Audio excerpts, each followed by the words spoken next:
ክብር ቢሆን ዝና ቢሆን ውበት ቢሆን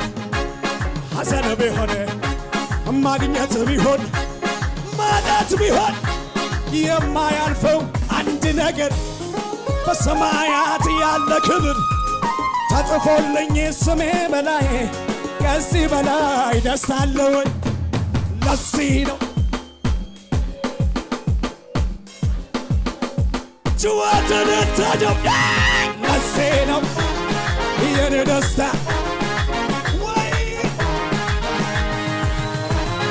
ለዚህ ነው አራ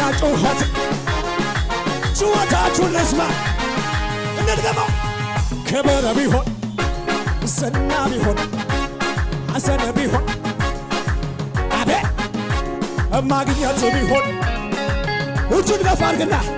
የማያልፈው